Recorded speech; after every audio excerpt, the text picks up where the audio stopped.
So if you're reading the title, the word blingy was actually used for what a customer wanted to be done to their computer. Okay, fine. So in talking with them and kind of coming up with an idea of what blingy meant, pretty much he wants RGB. Fine, I got you. RGB cells, people like that. Maybe these people, people use this as a showcase piece, centerpiece, and I get it. So this is the HP Z440. I sold it to this guy about a year ago. Loved the computer, great price. I initially did a video on it where I paid like $120 for it. We did some upgrades for it, and initially for $120, it came with everything complete and performed well out of the box. And I'll post a link to that video if you want to check out the review on this one. And after a year of ownership, he's very happy with it, especially the upgrades that we did to it. And I'll post another link to that video, but he wants a little more bling to it. And I get it. Now, these old retired workstations / server, just depending on whatever use they use it for, I mean, they're not appealing. I mean, you got the Go handles, which, I mean, that's okay. It's very bland, and I mean, there's nothing to it. Now, the performance is there, as these things are powerhouses. I mean, you could put up to 128 gigs of DDR4, pair it with the right Xeon CPU, and yeah, along with a good GPU, and you're ready to rock and roll. And the purpose of these were, for servers and workstation, not for fanciness. But thanks to ingenuity and mostly boredom, we can take the guts out of this and pop it in a better case and give the customer some blinginess. So that's what we're going to do in this video, and I'm going to show you exactly how to do it and bypass some of the annoyances that you might run into and what you'll need.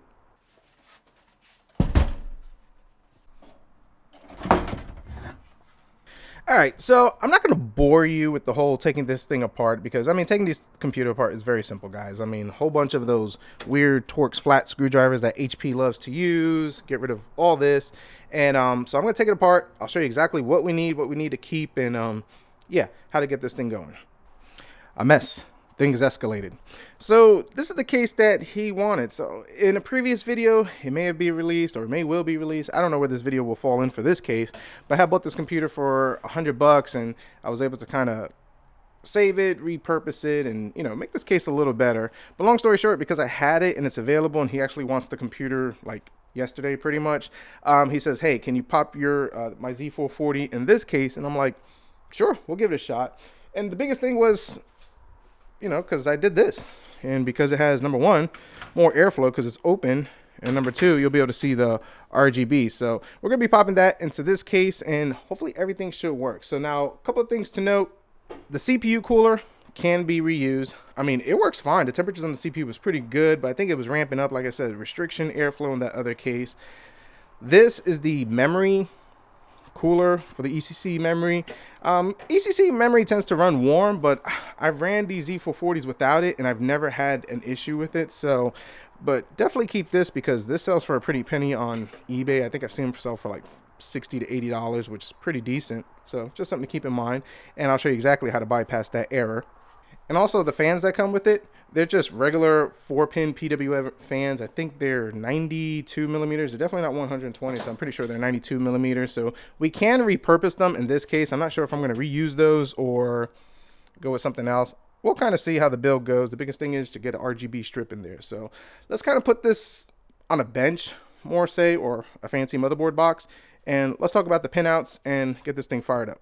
All right, so now that we got our professional setup over here, old motherboard box with a cheap power supply, great, we're ready to go. So first things first, this is a standard traditional style motherboard. Most of the holes are going to line up. You got a couple of ones that might not. I believe one right over here, maybe this, which is no big deal, but all the other ones will mount, and you'll have plenty of support for it. Now, another thing to note before we get started, and I'll kind of show you, if you look on the back of it, you notice this little panel over here, which is fine. Most cases, this will fit without an issue, but if you notice these tabs right over here, they sit out a little lower, and depending on the case, it might prevent the motherboard from sitting perfectly. So there is something you can do with it. You can just take the tabs like so. Just be careful not to damage anything else, and just rock it back and forth. And they break right off. And that should kind of help you avoid any clearances. I've seen in a couple of cases where these do contact where the case is. Most times the case in the back is open, but the ones that might be not as open, that might be an issue. So bend them off and you should be fine. Now let's talk about power. So if you notice, Our power is over here and over here, and it's not traditional. Of course, why would it be? So we're gonna have to buy an adapter. This one I got on the Amazon. It says support replacement for HP Z4 ... Pretty much it's for this. Comes like so, and it converts this to the typical 24, and I believe this one it converts it to the 8 or however many pins for that is. I forget off the top of my head. So now this one over here will be for our 24 pins, so let's plug that in.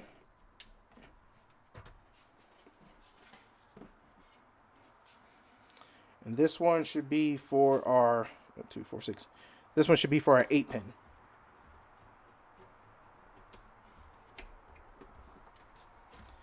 And now we can use a traditional power supply. So let's just take this.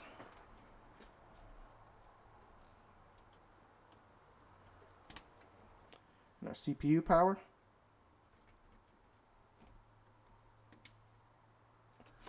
And we're ready to go.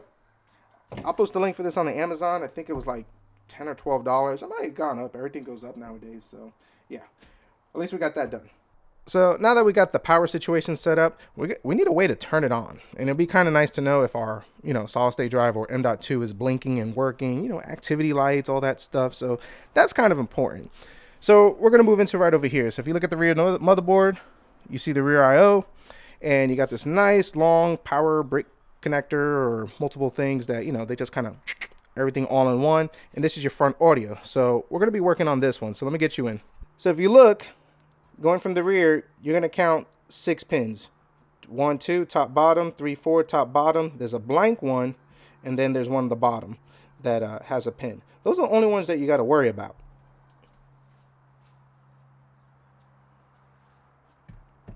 And kind of just tracing wires and testing powers and grounds, and even just looking on the internet, which I'm sure there's information on it. The top 2 is going to be your power LEDs. Your bottom 2 right over here is going to be your hard disk or M.2 solid state LEDs. And then right next to it is your power switch. Those are the only things that you need to worry about. Now I am going to post a picture up here to kind of make it easier to see, and then you could kind of pause it and, figure it out for yourself. But just to make things easier, I'm just going to use this button thing. I know I'm zoomed in too much. And I'll show you when we zoom out, but get this on Amazon real cheap. But we're going to plug in our power switch. This one is our HD LED right next to it. And I think this would be our power LEDs, just like so. And this one's for the reset switch, which not sure where that's at. Couldn't find any information on that. But then again, a lot of these newer cases, well, this one has it, don't have the reset switch. So if you look,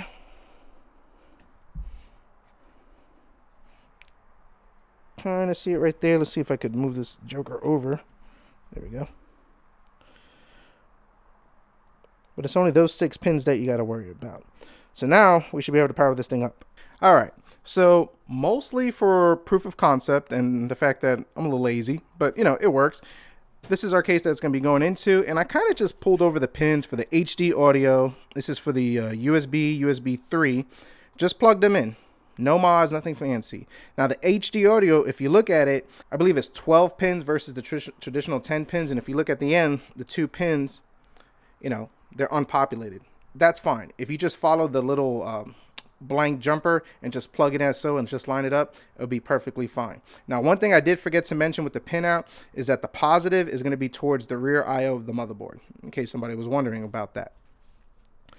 So I plugged in the rear fan because that's an error that you'll get if you don't have one. And this is just a cheap iBuyPower one, 4-pin, nothing fancy.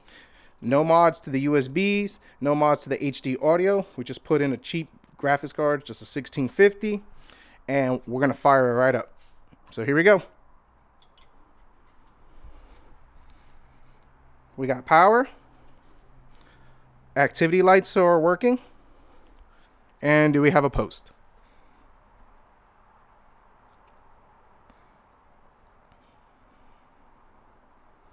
We got a post. And we have no errors. So now, if something was not plugged in or something was missing, you'll get front audio, front USB, whatever it is. But in this case, it's already looking for the drive, ready to boot. It's ready to go. We're pretty much done. So now we need to pop it in the case. So let's get this thing in this case, fire it up, make sure the RGB looks good, and finish this project. Now, before we put this thing together, one thing I forgot to mention that is kind of important. If you populate all the DIMMs, and this is just something I've read, I don't know, it's probably true. I mean, it's on the internet, it's gotta be true, right? If you populate all the memory slots, you're gonna get an error requesting for the memory fan, in which this is the plug for it right over here. So just doing research on it, the simple fix is, if you look at it, you see pins from the top, left to right, 1, 2, 3, 4, 5, 6. This black piece actually pulls out, which I'm not gonna worry about that now, but you can pull it out with like a needle nose pliers, and if you put a jumpers on pins 1 and 2 on the top, and then 6 and 8 on the right hand side, just 2 on the right and 2 across on the top, that will deactivate or trick the computer into thinking that that fan is there. But I don't know. Like I said, I know ECC memory does run a little bit hot, but on this I've never had the issue. But then again, I've never run it fully populated. So if you do run into that, try it, and definitely let me know your experience. So I'm not going to do a whole build montage, as I've already done one with this case, but I am going to go over the highlights as far as putting this computer together. So first things first is we're not going to have an I/O plate. Now you can order them from eBay. I've seen some Chinese ones. You could 3D print one. I don't have one. I didn't think to get one for this video, which it's fine with that. You can still run and sell a computer without it. It's really no big deal. Just a matter of preference. And I mean, it's in the back. You'll never see it. So mounting the motherboard, everything is pretty much going to fit. All the standoffs are going to line up except this one right over here. And just take that off and it'll be fine. There's only 2 holes that are not going to match up, which is going to be right above the graphics card here and here. I mean, just don't go crazy, gorilla crazy, putting in your graphics card. You'll be fine. Another thing too is, if you look, the power connector for the CPU right over here is facing up this way. What I recommend doing first is plugging the adapter in first, and then you can feed it. Ideally, you might want to have a taller case. This case is a little small, maybe tight for this build, but it'll work. So let's get all that stuff in. Well, things change. So the issue that I'm running into with this is because that power connector just comes up straight like that. Let me zoom you in. It's hitting the top and it's not allowing me to mount the motherboard like it should. So we're not going to be able to use this case. A little too small, which was to be expected. So kind of digging around in the garage, I found this one. Can't remember which one it is. I know it's a Corsair 80TL whatever, and yeah, that's what we're going to use. We're going to go with this case. I already reached out to the customer, explained the situation, sent them pictures, and yeah, he's glad to use that.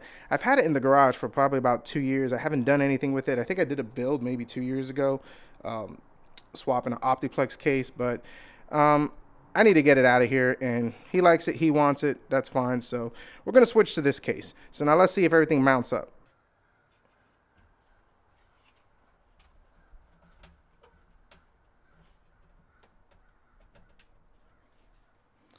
Perfect. And because this case is taller in profile of here, we have plenty of room for that. So there are ATX cases that are not full size that will work, just unfortunately that one's older and, well, a lot smaller. So let's get this mounted. We'll keep going.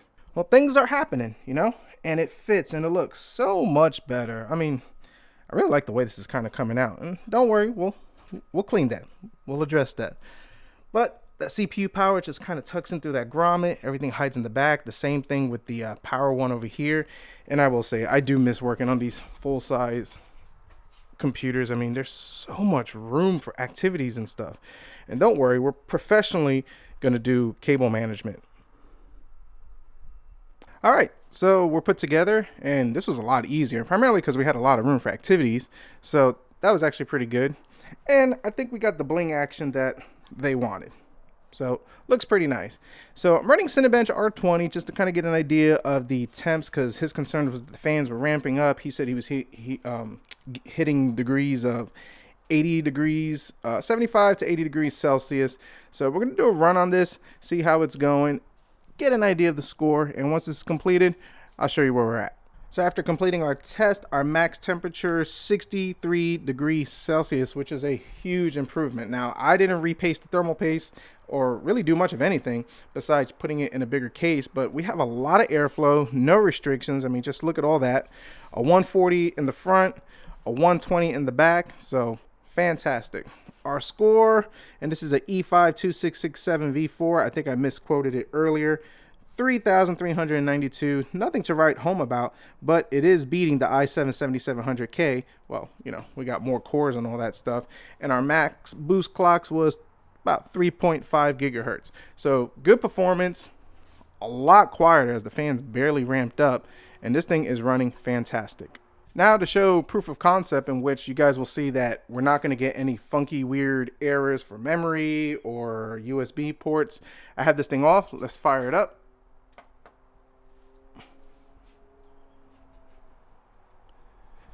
We'll watch it boot up, and you can see we have no errors. This takes a second.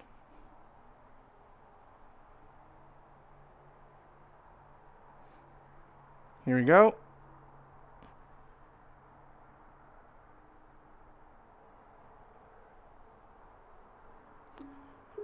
Boot up right into Windows, no errors. And this is my dongle for my wireless keyboard mouse.